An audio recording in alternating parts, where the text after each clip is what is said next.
Joining us now is RNC Youth Advisory Council co-chair CJ Pearson. CJ, it's great to see you. I think it's interesting what Megyn Kelly had to say there, that Taylor Swift has ended up with a very masculine man who adores her. And of course, Taylor Swift is 35. She has millions of young girls looking up to her. And looking at this reaction that we're seeing right around the world, people are happy for her and they're happy about this cultural win, that marriage is something to aspire to have a family, to have children. And I think people just want to see them have a happy and healthy life together. What's your reaction to this? And what would you say the cultural impact of this is going to be? Are we going to see marriages go up? You know, I think this is definitely a cultural one for conservatives. If it leads to more marriages, it's something we should actively celebrate. If it leads to more babies, it's something we should definitely celebrate as well. And I got to tell you, it's a absolute kind of rebuttal to the entire leftist narrative, the feminist narrative that women don't need men, women don't need marriage, and it's something that's passé or a thing of the past. Yeah. Because Taylor Swift, I think, acknowledge the fact that she's better with someone that, encourages her ambitions. That's her, her partner and supporter in her life. And it's incredible to see. I wouldn't say I'm a Taylor Swift fan, but I'm a fan of this. And I think many people would probably agree. Yeah, well said. Look, there's drama at Vanity Fair. Vanity Fair's new boss reportedly wants First Lady Melania Trump to feature on the cover, but just the mere suggestion of having Melania Trump as a cover girl has, of course, sparked fierce backlash from some lefty staffers. One editor told the Daily Mail that I'll be walking out the effing door and I'll have half my staff follow me. And of course, we've seen this before. Melania was, of course, excluded from Vanity Fair and Vogue during Trump's first term, which is, of course, in contrast to Michelle Obama, who graced Vogue's cover 3 times while she was First Lady. But CJ, it's 2025. Like, why is there still outrage about this? It's insane. These people actually don't realize, I think the state that our country is in right now. Melania Trump is probably the classiest First Lady we've ever had in American history. Someone who has brought the office absolute grace, and the fact that Vanity Fair is having this fight right now as to whether or not she deserves to be on the cover. They would probably sell more issues of the magazine than they ever before. And so would say to the editor-in-chief of Vanity Fair, so all of these people that are throwing this fight, picking this fight, let them go. Tell them, don't let the door hit you, where it split you. And I think that's what we need to see, is some actual courage from this publication, and just say, cancel culture is over. The obituary for that was written on November 5th when the American people resoundingly reelected President Trump to be our president. Well, President Trump's approval rating has climbed 5 points in the past month, with more than half of Americans backing his handling of crime after the federal takeover of Washington's police force. This is according to a new poll. CJ, this comes, of course, after Trump's DC takeover has sent violent crime plummeting within days. Even the city's mayor admits that locals are feeling safer. For carjackings, the difference between this period, this 20-day period of this federal surge and last year represents a 87% reduction in carjackings in Washington, D.C. We know that when carjackings go down, when the use of gun goes down, when homicide or robbery go down, neighborhoods feel safer and are safer. So this surge has been important to us for that reason. But CJ, the Democrats and the mainstream media have been telling us what a bad idea this has been, and apparently not. What a novel idea that the American people want to be safe in their nation's capital. How radical is that, right?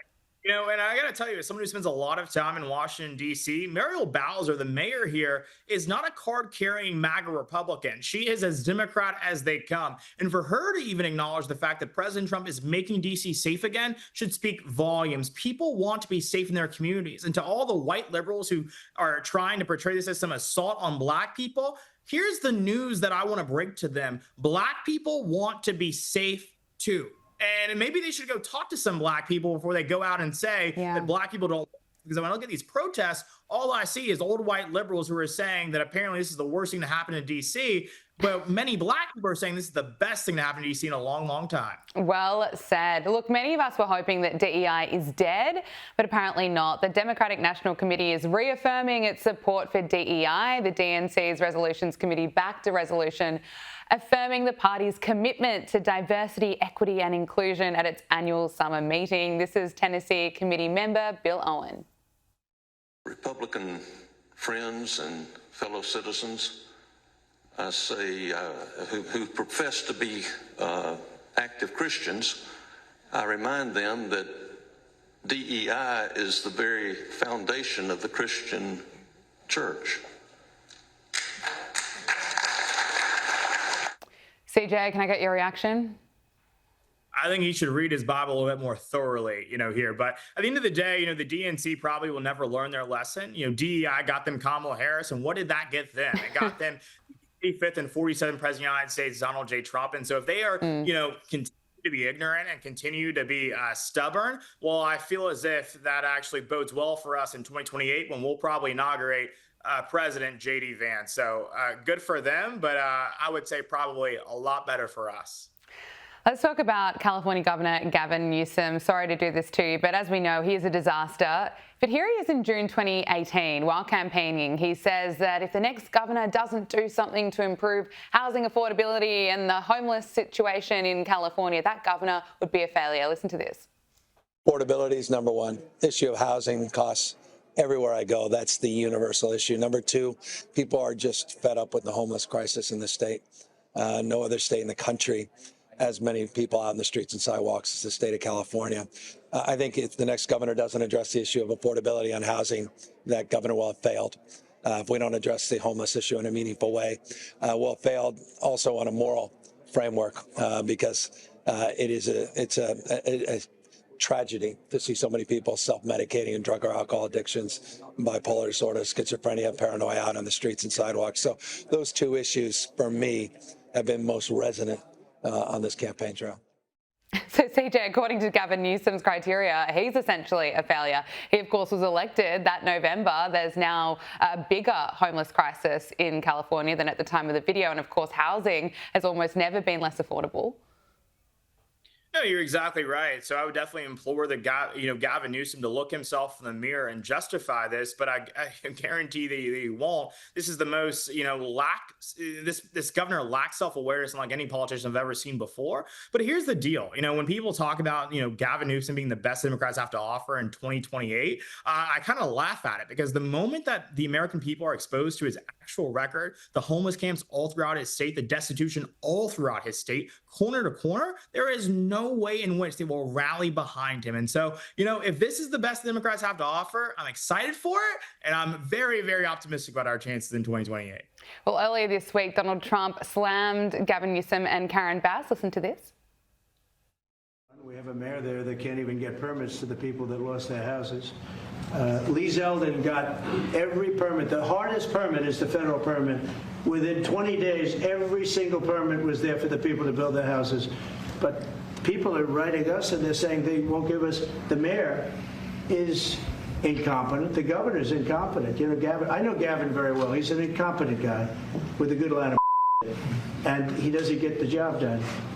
And frankly, those people want to build their houses. It's terrible. They could have been built. Some of them could have been built already. But think of it, the federal government that has the most complex part, and it's the most complex environmental thing to do. We got it, everybody had it within 30 days. And they're not even close to getting their permits. And now they're talking about taking some of those sites and building low-income housing on them. These are high-end neighborhoods. And I'm all for low-income housing. I built a lot of low-income housing. I know all about 236. I know every program that there is in the government. I used every one of them. I know more about low-income housing than probably almost anybody. And it's great. It's fine. It's wonderful. But you don't build it in Pacific Palisades.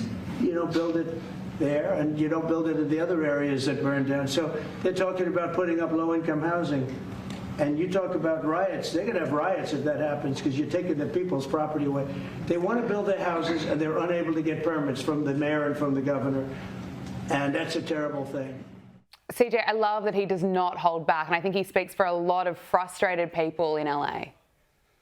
He speaks for a lot of people and a lot of Californians who are disillusioned by this governor's so-called leadership, if you want to be so gratuitous to call it that, right? And, what's interesting to me is that while Gavin Newsom seems hell-bent on dunking on President Trump on social media, what he should actually be focused on is actually doing the job he was elected to do, serve the people of California, deliver for Californians. But instead, he'd rather imitate President Trump's tweets, imitate his rhetoric. But the funny thing is that what he doesn't seem to realize is that there is nothing better than the original. No one wants the fake. No one wants the fugazi. And that's exactly what Gavin Newsom exposes himself to be every single time he opens his mouth these days. CJ Pearson, thank you so much for joining us. Great to speak to you again. Thank you for having me.